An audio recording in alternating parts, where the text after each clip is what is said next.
Thank you for watching this video from the Center for European Studies at Carleton University. This project has received funding from the European Union and Carleton University. The views expressed in this video do not reflect those of the European Union or the Center for European Studies. And what I will be doing today in my presentation, I will try to explain to you, and will also, of course be time also for the Q&A, how the European Union has developed its strategic partnership with China, and also how the Chinese have responded and have engaged with the European Union in order to provide a picture that sometimes is not clearly captured, in particular in America, and if I may say in particular in Washington, which explains why most of the time when things happen between the European Union and China, or European member states and China, as the recent case of the China-led Development Bank or Infrastructure Investment Bank, Washington usually is surprised. If you follow relations between the European Union and China, they shouldn't come as a surprise at all. So my objective today is to give you a kind of presentation, try to make some connections as to why the EU-China strategic partnership has grown and developed in such a way that these things should not come as a surprise. Now, let me start by saying, first of all, what it means strategic partnership in the case of EU-China relations. Now, if we take the word strategic, which means in essence, according to the definition that it is given in the traditional IR discipline, it is the pursuit of overarching policy goals deemed necessary for preserving and enhancing the country's status as a great power. Usually, strategy is associated to great power politics and the realist approach in international relations, something that many people think is not fully in tune with what the European Union is and does in international relations. People think the European Union is rather a soft power, civilian power, and usually they would adopt a constructivist perspective. Realism and great power politics seems to be quite difficult to apply in the case of the European Union. What I'm doing, what I will be doing today, and what I did in the past in my publications is actually to apply also the realist perspective, because it is, I think, the only way to capture the full extent and scope of EU-China relations in the last 20 years. Otherwise, we will not understand what it is strategic in the strategic partnership and why the European Union has played the Chinese card in a strategic way. So first of all, let me say a few caveats at the beginning. Traditionally, EU-China relations have been developed at the bilateral level. Now it is changing. But going back to 1995, when the European Commission first published the first policy paper on China, it was clearly indicated at that time that relations with China will be the cornerstone of Europe's relations with Asia. So since the mid-90s, the European Union clearly indicated China as the center of its foreign policy towards Asia. Now, these things are changing now. I mean, we had a very strong focus on bilateral relations during the Ashton times, also the previous Commission, European Commission president.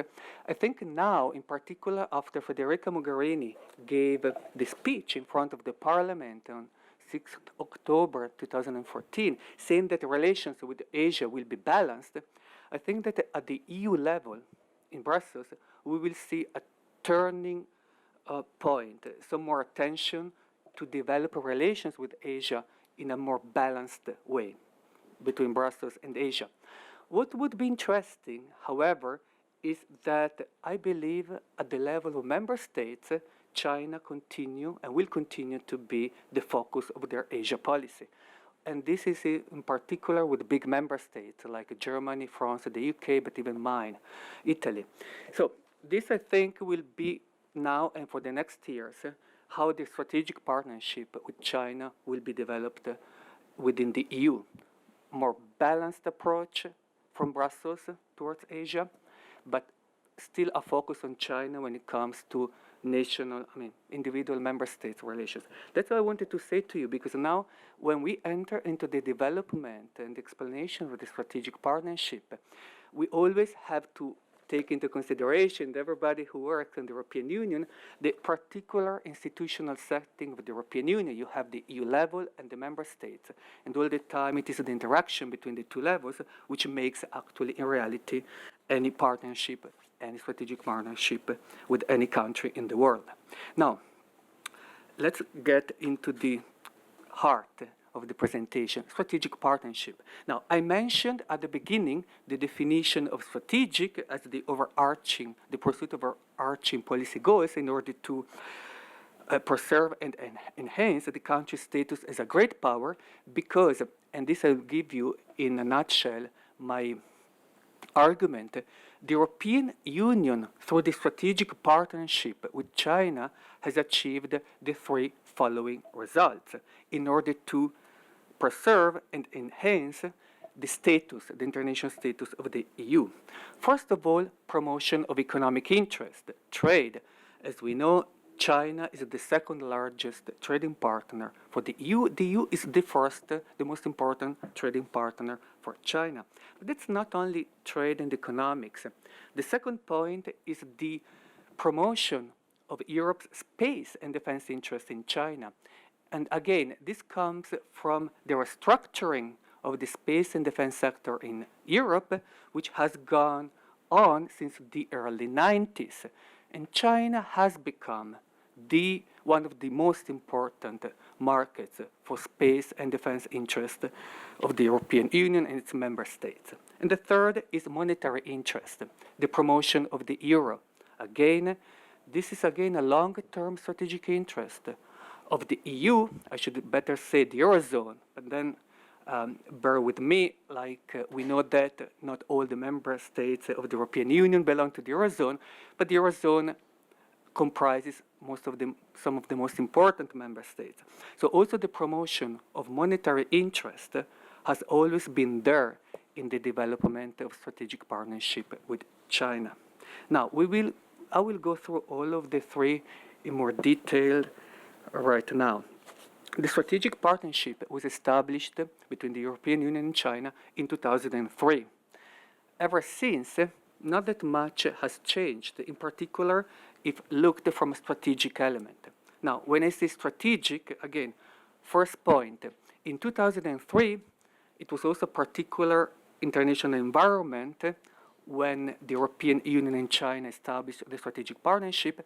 The two sides decided to use words like multilateralism and multipolarity to define their strategic partnership. It was the time of the unilateral attitudes in American foreign policy. Some member states like Germany and France were at unease with some of the policies of the Bush administration, the war on Iraq. So in this particular historical moment, the European Union and China in October 2003 used words in their policy documents that were related to multilateralism, of course, against the unilateral attitudes at that time of the United States, and multipolarity. Of course, multipolarity is still here. Unilateralism has changed, in particular after the election of Barack Obama, and the willingness and interest of American foreign policy to collaborate more with European partners ever since.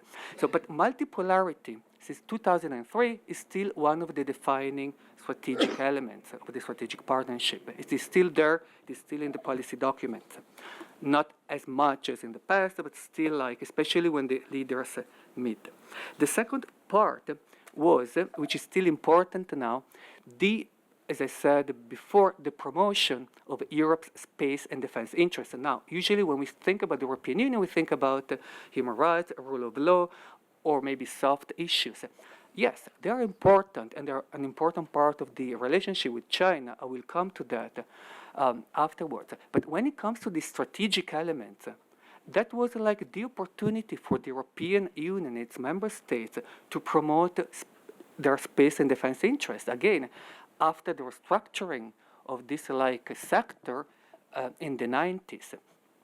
in 2003, the two sides, China and the European Union, decided to develop jointly Galileo, which is the European satellite. Now, there have been some problems in the years between the two sides, Europe and China, but even in 2012, the partnership has been renewed and enlarged to space cooperation, space technology, etc.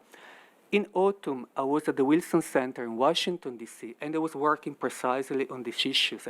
Space technology, in particular, like the development of space, of Chinese space capabilities, see the European and the Americans quite different. I mean, like the Europeans have decided to cooperate with China in the development of the civilian aspects, of course, of China's space capabilities, and of course the Americans have a different take on that because of the strategic and security interests that they have in Asia and the system of alliances.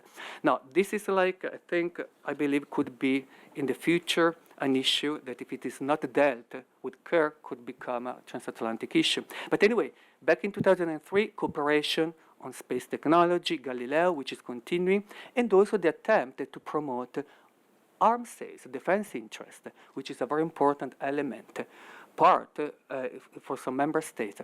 So that was like, again, another aspect of the strategic element. It was not just about like soft power, it was about like trying to maintain global leadership and in high-tech industries and maintain global competitiveness for Europe's space and defense industry, having China as a possible partner, which is continuing today because arms sales to China have not abated, they still continue.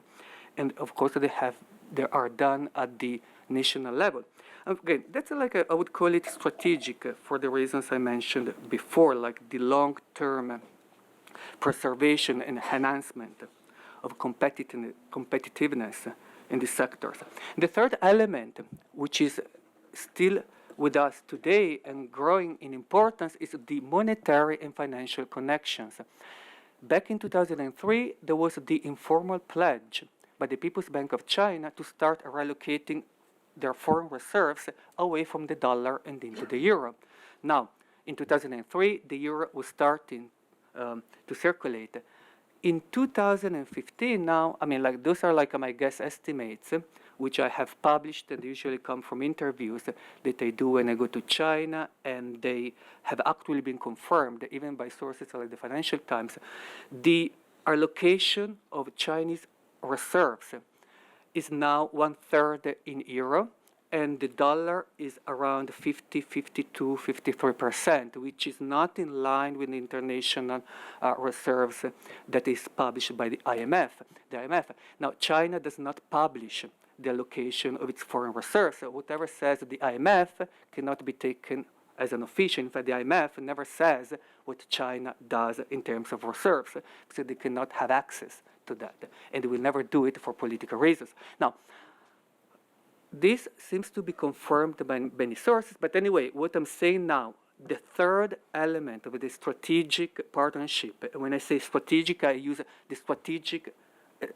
the word strategic in terms of the definition which is given in the literature of international relations, was the preservation, in that case, the promotion of Europe's, in this case, the Eurozone's monetary and financial interest.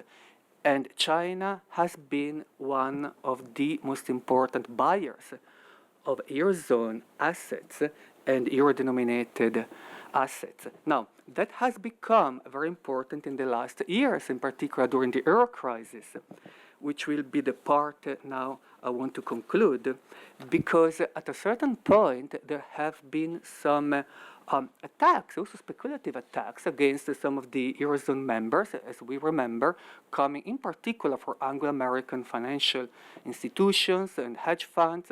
I mean, that's the play of the game. I mean, I'm not accusing anything. I'm just saying that markets operate in this way.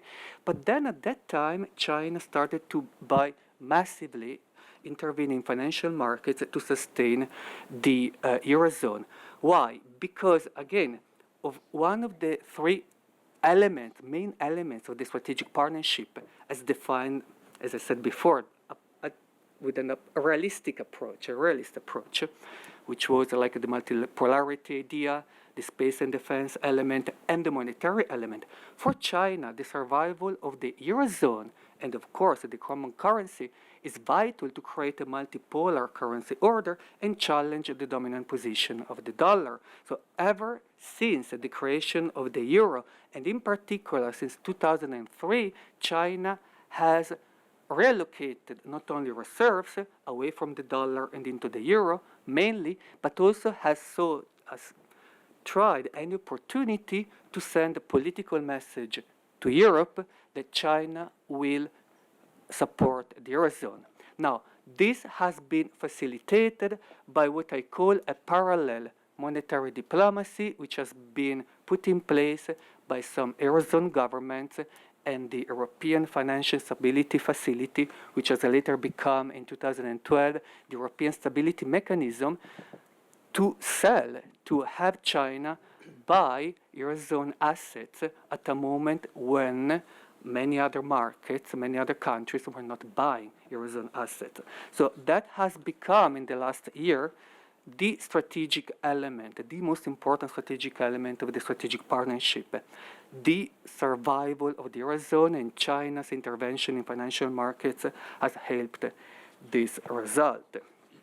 Because of that, in the last years, and I'm trying to reach the conclusion of my presentation, the monetary connections and the financial connections between Europe and China have increased quite a lot. So besides the support for the Eurozone and the growing purchase by China of euro-denominated assets, China has also started to investing massively in Europe. By the end of 2014, those are the data that I found published in the specialized press, in particular the Wall Street Journal and the Financial Times. China had invested in Europe, in the stocks of European companies, around $54 billion, becoming the fifth largest investor in the old continent in Europe. Just behind Japan. It could be that China soon surpasses Japan in terms of investments in Europe. Now, this has not been confined to investments in the stocks of European companies. There's also growing intervention and activity by China in project financing, mergers and acquisition, and the establishment of monetary relations between China and European central banks through currency swap agreements and yuan bank clearing. All these elements explain, for instance, why the big four European countries decided last month to join the China-led Asian Infrastructure and Investment Bank. There's a scramble now going on in Europe to attract the Chinese money and investments. It's not probably only in Europe, but probably around the world. But focusing on Europe, this kind of scramble to attract not just investments, but also to be renminbi hubs. And for instance, China has designated London, Frankfurt, Paris, Luxembourg, and Prague so far renminbi hubs, places where you can trade, you can use the renminbi, the Chinese currency. And also, many European central banks and the People's Bank of China have signed currency swap agreements. Therefore, they will not use, for instance, dollars anymore. They will use either euro or renminbi when they trade with each other. The European Central Bank added the renminbi to its foreign reserves in November 2014, and many others in Europe are doing the same, which means that what started in 2003 as the main strategic element, which was, again, the technological space and defense element, which gave the strategic flavor, has become nowadays the monetary and financial connections between China and Europe, which gave a distinctive strategic flavor to the strategic partnership.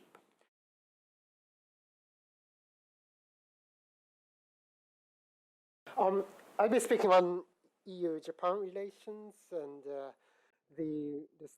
starting with development of the relationship and current parallel negotiations of the FTA and SPA, which stands for Strategic Partnership Agreement, and also some views from Tokyo on the meaning of strategic partnership. And I'll conclude by discussing a little bit about challenges that the partnership faces now. The first development of the EU-Japan partnership relationship, and it used to be very much focused on trade and economy, and especially from the mid-1970s until the mid-1990s, it was a period of a series of trade conflicts. So between the EU, at the time mainly EC, the European Community, and Japan, when we met together, then almost all the agenda items were about trade, and especially trade conflicts and trade tensions, and the Japanese trade surplus. And it was very much a period of trade conflicts. But that period ended in the mid-1990s. And so since the beginning of 1990s, there were more interest, both on the European side and the Japanese side, that we needed more political cooperation. The intention was to broaden the scope of the partnership. So in July 1990, the two sides adopted what is called the Hague Declaration. It was a political document between the two sides, and among other things, it institutionalized the annual summit meeting between the EC and Japan. I just wanted to come back to the early 1990s and mid-1990s, because it was the period, the early 1990s and the mid-1990s, it was a period when we really started talking about more political and security cooperation between the two sides. And one of the factors that allowed such a new development was the receding of trade conflicts between the EU and Japan in the 1990s, mid-1990s. And at the time, the EU started the Common Foreign Security Policy in 1993, and at exactly the same period, Japan was expanding political and security role after the end of the Cold War in the early 1990s. So Japan started sending troops to UN peacekeeping operations, and that was one of the examples of such Japan's expansion of political and security role in the world, and that the Cold War. And after that, the EU and Japan often we are natural partners, sharing values. So one of the questions that I was asked to address here is why EU has designated Japan as one of the strategic partners. But for me, it's just natural that Japan is part of G7 for many years, and G8 for some time, and again back to G7. But anyway, we have been cooperating in various fields for many years, and we share values. And still, Japan is the third largest economy in the world. They're surpassed by China some time ago, but still very big economic power. So I think it's just natural for the EU and Japan to see partners each other and strategic, or however you call it, and we are partners, and that I think is quite true and quite clear and evident. And also the value sharing aspect is also very important in thinking about EU-Japan partnership. And now the current development, the two sides are now negotiating two agreements. One is a free trade agreement, FTA, or economic partnership agreement. This is a bit tricky how you call it. It's a bit tricky because in the EU way of using terms, the economic partnership agreement is mainly for developing countries, like the countries in Africa or other places.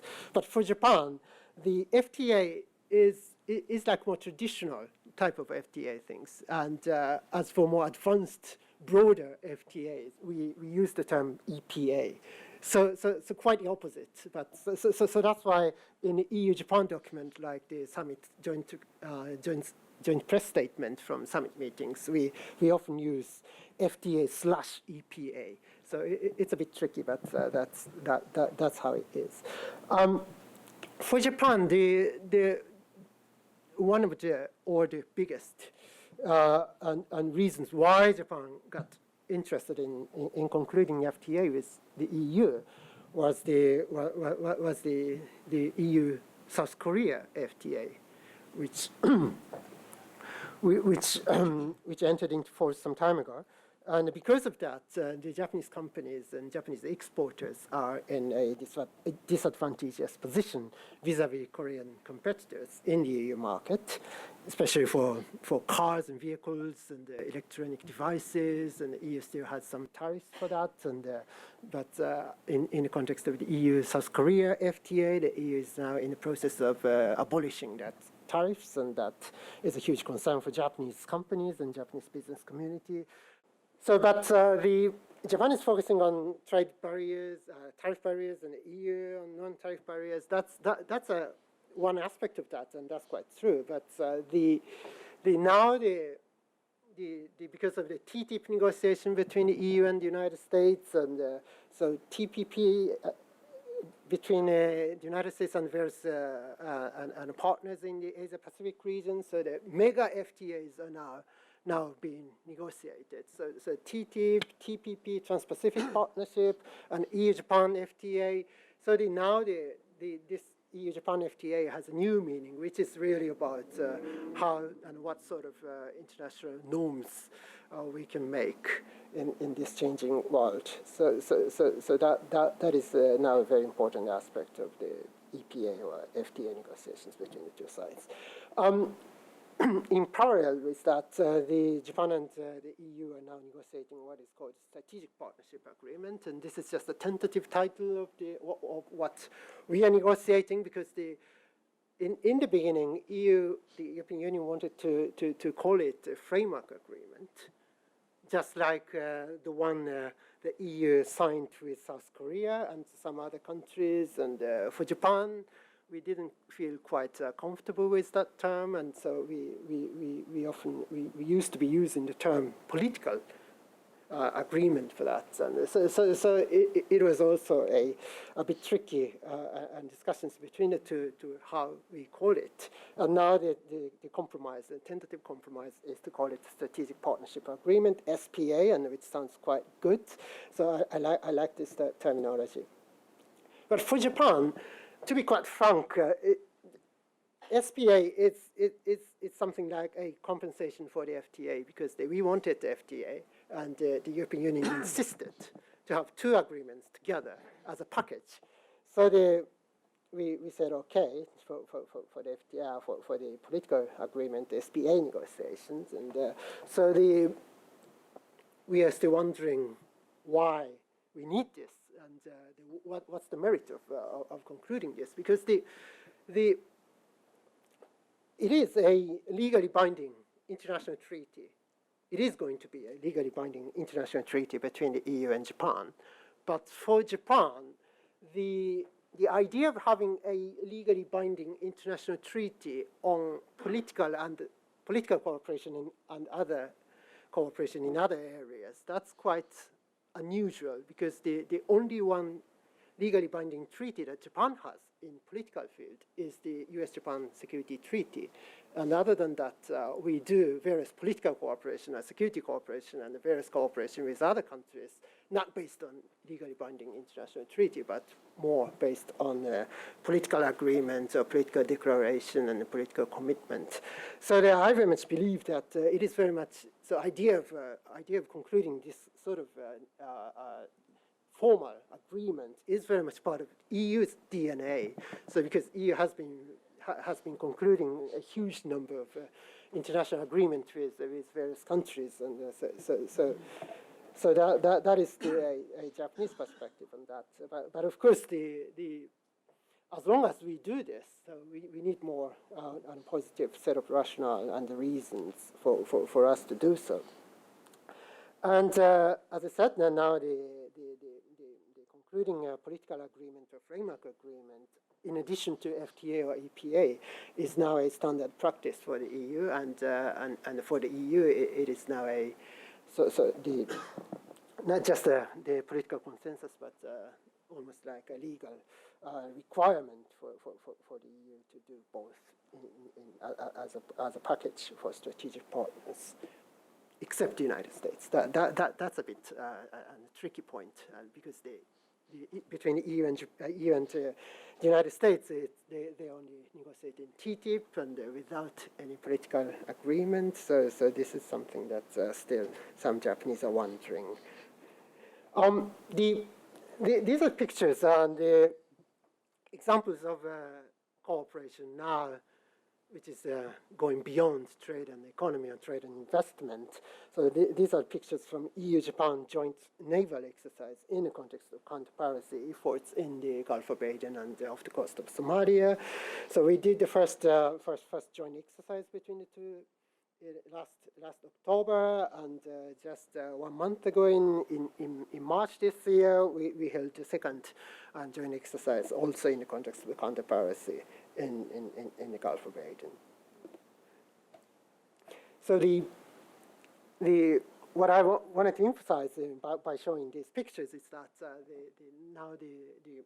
there are the defense and cooperation is also a developing, and in addition to trade and economic relations and political cooperation, now the security and defense and the various, almost like a joint operation is taking place in the context of counter-piracy there. The meaning of strategic partnership, seen from Japan, seen from Tokyo, as I said, that it was just natural for the EU to see Japan as a partner and strategic partner, and for Japan, it is very much natural for Japan to call the EU as a strategic partner. But the meaning of the designation of the EU's designation of Japan as a strategic partner per se, that doesn't mean quite a lot, because to be quite frank, we don't care how we are called by the EU, and so the strategic partner or not, that's something for the EU to decide. And but on the EU side, I very much understand that the designation of strategic partner makes various things easier in terms of the keeping attention or securing resources, and so I think for the EU's internal reasons that makes very much sense to formally designate Japan as a strategic partner. But as I write down at the bottom of this slide, the substance is of course more important than how you call it.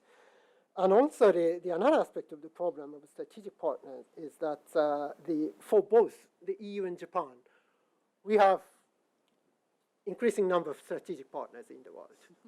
So what you see is a proliferation of strategic partners.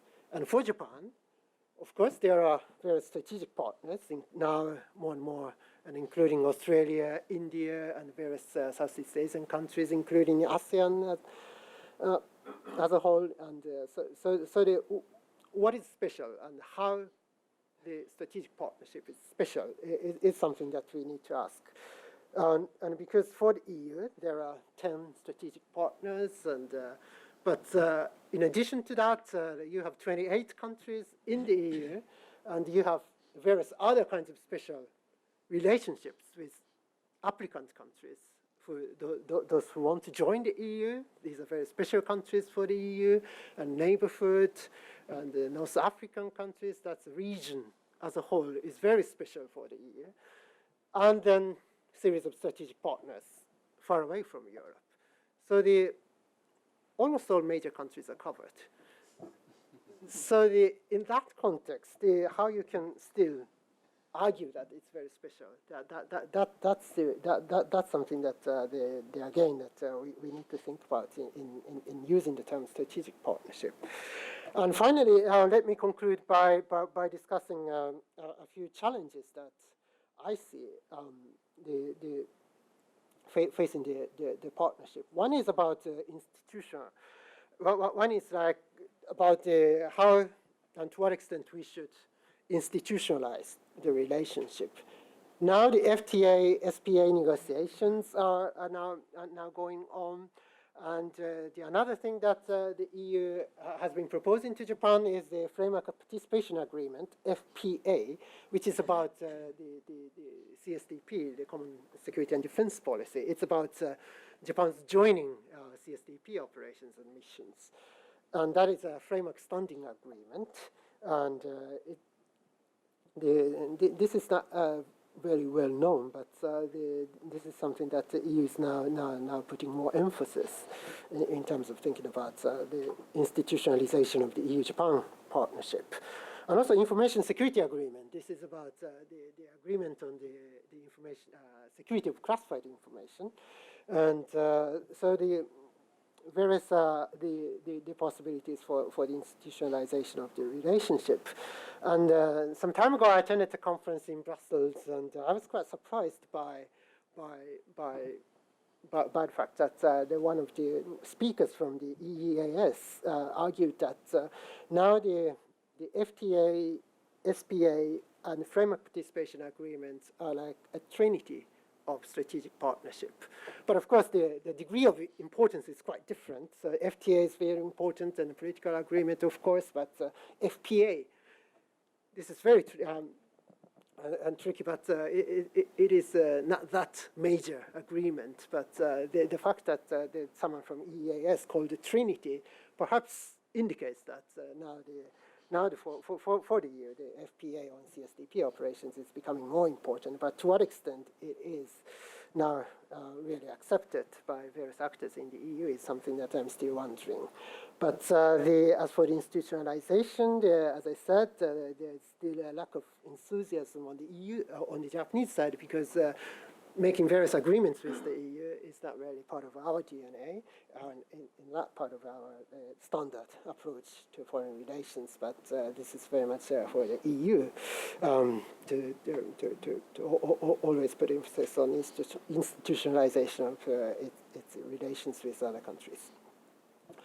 And the another challenge is how we can raise people's awareness about the development of the relationship, because now on the ground, practical cooperation on various fields has been taking place, but not many people know about what's taking place.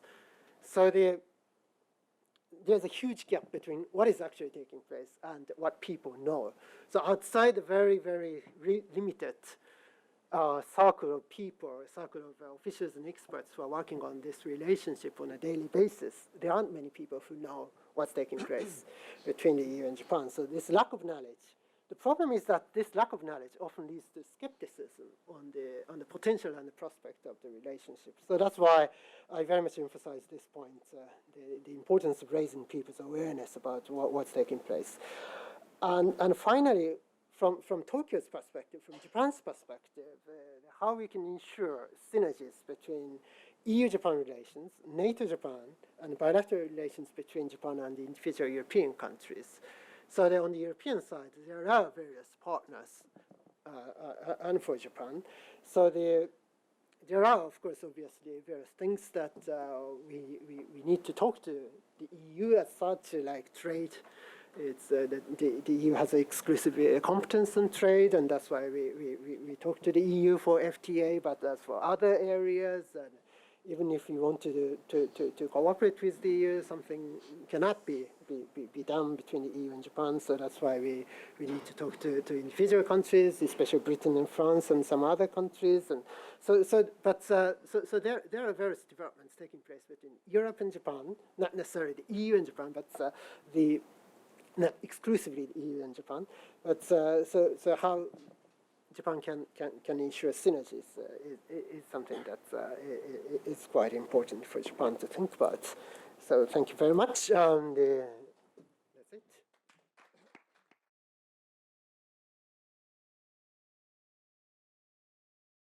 Good morning, everyone. I'll be very brief simply because I want to make sure that I do justice, first of all, to these two wonderful presentations, and then, of course, to yourselves who may have questions to the presenters.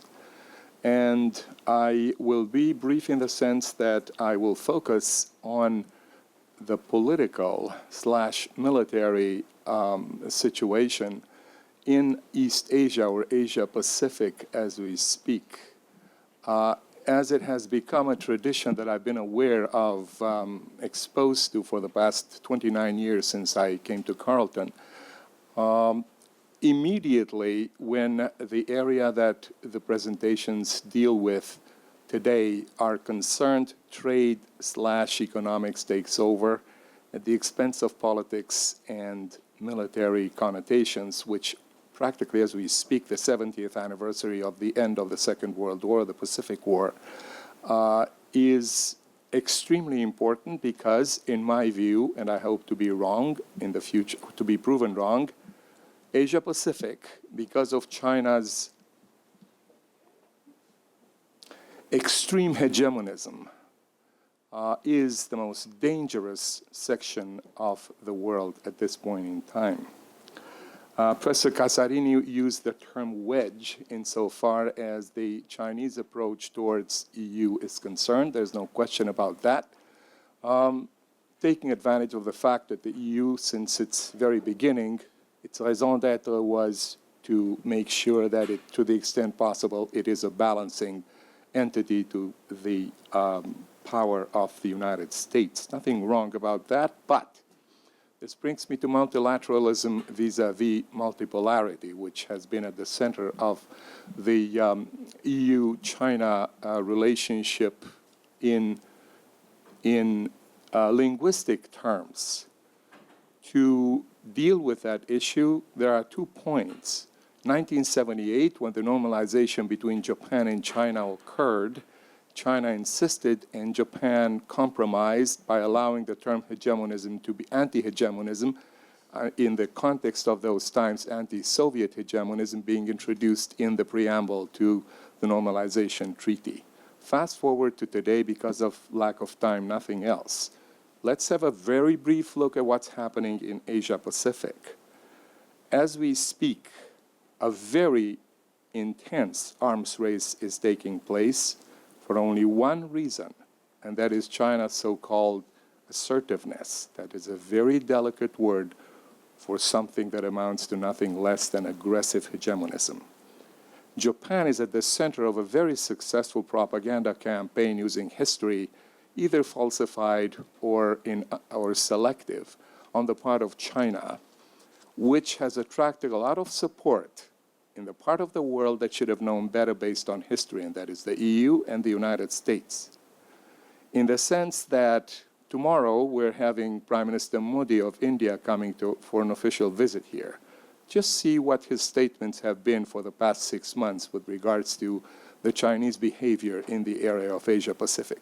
Or former chairman of ASEAN, Surin Pitsuwan, or the president of Vietnam, Mr. Trong. As we speak, the closest relationship in Asia Pacific that Vietnam has is with the United States and with Japan, which of course speaks for itself.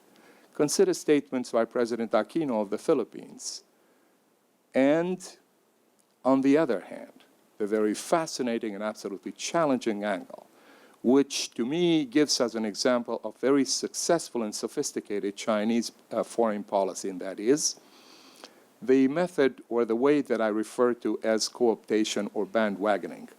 The Republic of Korea, as we speak, is nominally an ally of the United States in Japan, even though it has been under 2 successive conservative administrations.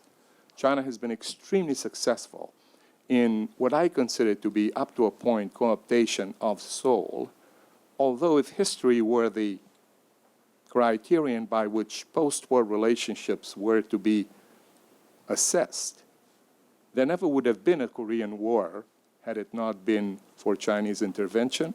Had there been a Korean War, it would have ended very, very differently had China not intervened. As we speak, North Korea survives in every single respect only because of the support it gets from Beijing. I tend to say that China loves Korea so much that the more of them, the better, which means, of course, that the most important national aim at the center of both Seoul and behind the scenes, if you will, Pyongyang, reunification, depends exclusively on the policy of Beijing in the area. And therefore, I would suggest that the EU try as much as possible, most certainly to engage China. Everybody should engage China, but not on China's conditions, which in more ways than one means really reconsider its relationship with Japan in such a way that values that we talk about actually have a certain value in the manner in which those democratic, rule of law, freedom of speech items that we keep mentioning all the time actually are being considered when establishing or conducting the relationship with China on the one hand and Japan. One last point, and this is a descriptive and analytical point, not a judgmental one. If you take the time to analyze the institutional structure of the so-called peoples of the so-called Republic of China, it is absolutely and completely fascist. I'm talking about one-party system without any form of real freedom of speech. With the Laogai system in existence and expanding, especially since Xi Jinping took over, there are plenty of materials, again, that the moment you incorporate them in an institutional, purely, not judgmental, but scientific institutional assessment of China, you will see that what I'm saying absolutely stands up to any kind of thorough analysis. I'll just draw the line here in order, again, to make sure that the audience has the time and the opportunity to address their questions to the presenters. Thank you.